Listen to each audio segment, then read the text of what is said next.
My name is Ilara. I am 26 years old, and last night I learned that betrayal doesn't always come in shouts. It can come in laughter, served at the dinner table. We were gathered around my in-laws' oak dining table. The air smelled of roasted chicken and garlic bread, the kind of warmth that should feel like family, but instead clung to me like smoke. My mother-in-law had just returned from surgery. Her health had been fragile, her recovery difficult. Out of love, or maybe out of duty, I had saved for weeks and bought her a wheelchair worth $2,500. Strong, lightweight, custom fit for her. Comfort. I wheeled it in, smiling, thinking I was doing the right thing. "This'll make it easier for you," I said softly. But she didn't smile. She didn't thank me. She looked me dead in the face, her voice cutting sharper than the carving knife Dad was holding. "Return it. I'd rather crawl than owe you anything." The table roared with laughter. My husband's brothers chuckled. My husband himself, my partner, my supposed safe place, laughed the loudest. My throat tightened. I forced a smile, pretending the sting wasn't burning through my chest. I cleared the plates, carried the food back to the kitchen, and said nothing. Silence was my shield. When I returned, I gripped the handles of that chair, rolled it back, toward the door, and left without a word. No fight, no scene. Just absence. That night, as I drove home alone, my phone buzzed with message after message from my husband. "Don't be dramatic." It was a joke. You always take things too seriously. But jokes don't leave scars. Jokes don't echo in your head at midnight when you're staring at the ceiling. If betrayal has ever silenced you, share your story in the comments. And don't forget to subscribe for more. I placed the chair in my garage, the metal frame gleaming under. The dull light. They thought they had humiliated me. They thought my silence meant defeat. But the next morning, their own security cameras would catch something they could never laugh away. And for the first time, I realized I held the story they couldn't control. I didn't sleep much after that dinner. The laughter kept replaying in my head like a broken record. Their faces tilted back with amusement, as if my kindness was the punchline to their private joke. I lay in bed staring at the ceiling fan spinning above me, wondering how I ended up here. Married into a family that treated me less like a wife, and more like an outsider who would never belong. Flashbacks surfaced, sharp as broken glass. The first time I offered to help with groceries after moving in, Mom-in-law had sneered, "Don't think buying bread makes you family." I brushed it off then, telling myself she just needed time to accept me. Another time, I had paid for Dad-in-law's medication when insurance didn't cover it. He took the pills without a word, but that night I overheard him mutter, "She's just trying to buy her place here. And my husband? He always told me to ignore it. They're just old-fashioned. Don't take it personally." But last night, his laughter joined theirs. His betrayal cut deeper than all the rest combined. I thought of my own family. My mother, a school teacher who raised me with nothing but honesty and sacrifice. My father, a mechanic who believed a good name mattered more than gold. We were not perfect, but we were loyal. We never mocked someone who gave. I sat up, pulled the shoebox from under my bed. Inside were receipts, payments I'd made since marrying into this family, hospital bills, car repairs, even vacations they couldn't fully afford but expected me to pitch in for. Piece by piece, I had been funding their comfort. The total, more than I dared calculate at that hour. But the wheelchair receipt lay on top, its bold $2,500 taunting me like an unanswered question. And then my phone buzzed again. A new message from Aunt Miriam, my husband's only sister who lived in another city. She had always been kind to me. Her text read, "I saw the dinner on the cameras. You don't deserve this. Call me tomorrow. I need to tell you something." I froze, my heart racing. The cameras. They had cameras rolling during that dinner. And suddenly I realized I wasn't the only one keeping records. The next morning, I drove to a quiet cafe downtown to meet Aunt Miriam. She was already waiting, her scarf pulled tight around her shoulders, a folder resting on the table in front of her. When she saw me, she smiled softly, but her eyes carried the same heaviness I felt in my chest. "I couldn't sleep after watching last night," she began. "I have access to the house cameras. Your in-laws asked me years ago to help them monitor things while they traveled. What they forgot is, I never canceled my login. She slid the folder across to me. Inside were stills printed from the footage. Clear as daylight. My mother-in-law's glare, my husband's laughter, the cruel smirks of the others. Each frame was evidence of their mockery. They've been like this for years, Miriam whispered, sipping her coffee. I've tried to speak up, but no one listens to me. They think I'm weak. But you still have choices. I ran my fingers over the photos, the weight of them heavier than any chair I'd ever carried. Proof. Proof that I wasn't crazy, that their laughter wasn't harmless. What do you want me to do with this? I asked. That depends, she said firmly. You can either keep taking it, or you can let them see themselves for who they are. I leaned back, the hum of the cafe fading into silence. For years, they'd painted me as sensitive, dramatic, ungrateful. But the cameras told another story. Their story. I remembered the shoebox of receipts at home. Money poured into their lives without acknowledgement. And now, paired with Miriam's footage, I had more than memories. I had a case. That evening, I sat in my apartment, the folder open on the table. I replayed the footage Miriam had emailed me. My mother-in-law's exact words, captured in crisp audio. Return it. I'd rather crawl than owe you anything. Followed by the laughter of everyone I had once trusted. I paused the video, staring at the frozen frame. This wasn't just about a wheelchair anymore. It was about years of silence, years of being treated like a guest in my own marriage. And now I had the one thing they could never erase, evidence of their cruelty in their own voices. That night, I cleared my dining table and spread everything out. The shoebox of receipts, Aunt Miriam's folder of camera stills, and the video file looping on my laptop screen. For years, I had been a silent witness to my own erasure. Now, the evidence lay in front of me like puzzle pieces waiting. To form a weapon, I began cataloging each item. Hospital bills I had covered, car repair receipts, vacation deposits, grocery transfers. The wheelchair purchase sat on top, bold and fresh, the insult still stinging. Every page carried my handwriting, my sacrifice, my silence. Then, I turned to Miriam's footage. I clipped the segment from the dinner. My mother-in-law's words sharp, undeniable, followed by the chorus of laughter. I replayed it until my stomach turned. This wasn't family teasing. This was humiliation, deliberate and cruel.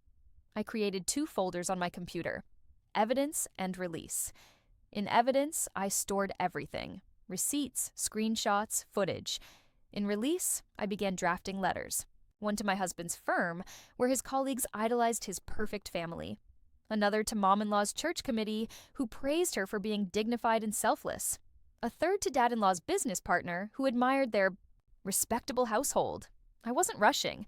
Revenge, I realized, wasn't about rage. It was about timing. The next day, I visited Miriam again. If I push this button, I told her, showing her the folder, their entire facade crumbles. She nodded. Good. They need to see the truth. But make sure you're ready for what follows. Her warning lingered, but my resolve hardened. That evening, my husband came home late. He barely looked at me, tossing his jacket on the couch. Are you still upset about last night? You know Mom was joking. I turned the laptop toward him, hit play. His own laughter filled the room, echoing. Back at him through the speakers. He froze, color draining from his face. That's not how it looks, he stammered. No, I said quietly, eyes locked on him. This is exactly how it looks. And for the first time, he couldn't laugh. My husband sat frozen on the couch, his laughter still echoing from the laptop speakers. For years, I had watched him defend them, excuse them, minimize me. But now, with his own face on that screen, he had nowhere to hide. He rubbed his forehead. Ilara, come on. Don't blow this out of proportion. Families tease. Mom didn't mean it like that. I leaned forward, my voice low but steady. Tease? She told me to return a $2,500 wheelchair while she laughed in my face. And you laughed? With her. His jaw tightened. So what? You're collecting evidence now? Going to play detective? I pointed to the receipts spread out across the table. No, I'm playing historian. I've been documenting every dollar I poured into this family, every hospital bill, every vacation, every so-called emergency, and now I have your cameras proving how you repay me. He glanced at the folders, then back at me, panic flickering behind his eyes. You wouldn't what? I interrupted sharply. Wouldn't show the world the truth? Wouldn't let your colleagues see the husband who laughed while his wife was humiliated? Wouldn't let your mother's church group hear her exact words about crawling on the floor instead of accepting my gift? Silence, the kind that suffocates. I stood tall, gathering the papers back into the shoebox. You've got 2 weeks, I said. 2 weeks for this family to acknowledge what I've given and repay what they can. After that, I won't protect your image anymore. His voice cracked. You'll destroy us. No, I whispered, locking eyes with him. You The next morning, my phone lit up with a dozen missed calls. From my husband, from my mother-in-law, even from Dad. I didn't answer any of them. By the time I walked into the office, 3 new texts waited for me. Mom-in-law. You misunderstood. We were just joking. Dad-in-law. Don't air family issues in public.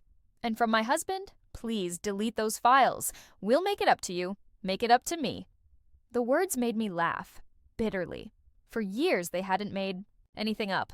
They had taken, and the one time I demanded respect, suddenly I was the threat. That evening, he came home early. His tie was loose, his face pale. Mom's upset. She's saying you're planning to humiliate her. Please, Ilara, don't do this. I stayed seated at the dining table, receipts spread before me like battle armor. Tell her to stop worrying. About humiliation, I said coldly. She should start worrying about honesty. He slammed his palm against the table. This will destroy my career. My family's reputation. Then maybe you should have thought about that before you laughed at me, I cut in, my voice sharp as a blade. He deflated, sinking into a chair. What do you want? I leaned forward. Not money, not apologies, whispered in private. I want public acknowledgement. I want them to admit I carried them. And if they don't, then I'll let their own cameras tell the story. His eyes flickered with something I hadn't seen before. Fear. He knew I wasn't bluffing. For the next week, their calls turned into messages filled with half-hearted guilt and twisted blame.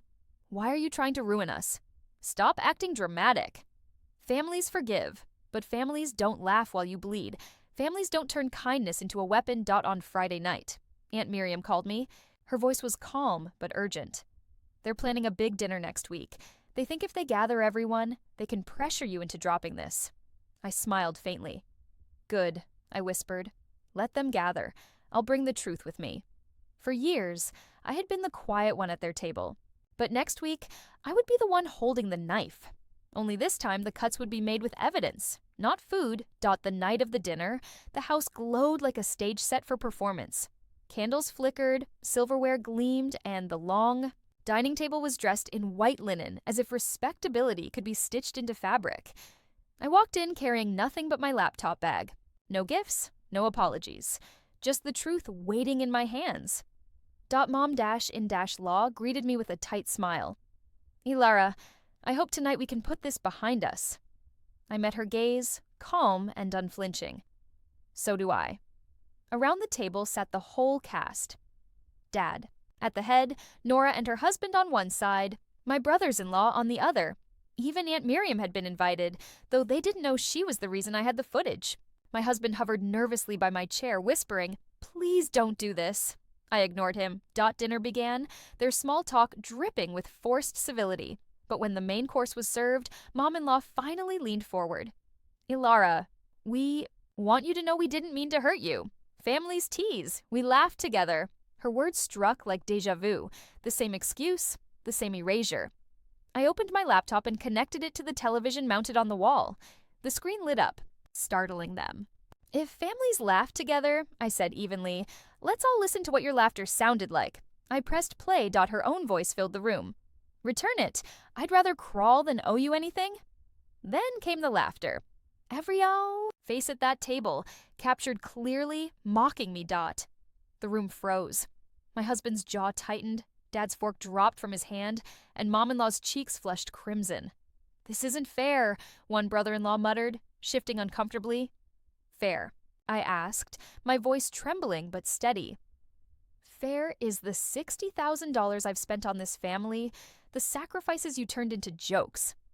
affair is the truth, finally speaking louder than your lies. No one moved. Even the candles seemed to flicker lower, as though ashamed of their glow dot. For the first time, silence belonged to me. And tomorrow morning, that silence would become something far louder. The morning after the dinner, I woke up to a string of frantic messages from Dad-in-law. We need to talk. Don't send anything out. From Mom-in-law. Delete that video now. You're cruel. You're destroying us. And from my husband. Something happened last night. Don't come over. Something? I frowned, opened my laptop, and logged into the shared cloud link Aunt Miriam had given me, the one tied directly to their security cameras. The footage loaded. There they were, gathered in the kitchen after I had left. Mom-in-law's voice was sharp, almost shrieking. She'll ruin us if she shows this to anyone.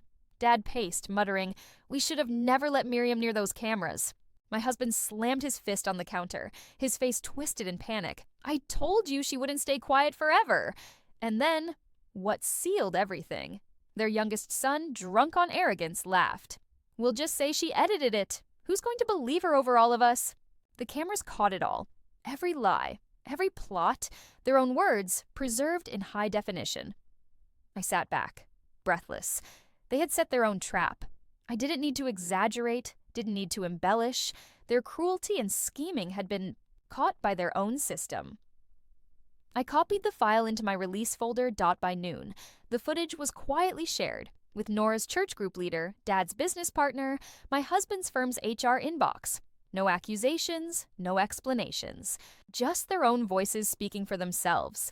By evening, my phone wouldn't stop buzzing. Messages from strangers, colleagues, even distant relatives. We heard what they said. We saw what they did. We're with you. And for the first time in years, I felt something heavier than anger, stronger than revenge. I felt free. That night, I stood in my garage beside the $2,500 wheelchair they had mocked. Its frame gleamed under the light, untouched, waiting. I whispered softly to myself. They laughed at the gift, but in the end, the gift was proof. Because sometimes the cruelest people write their own downfall. And the only thing left for me to do was press play.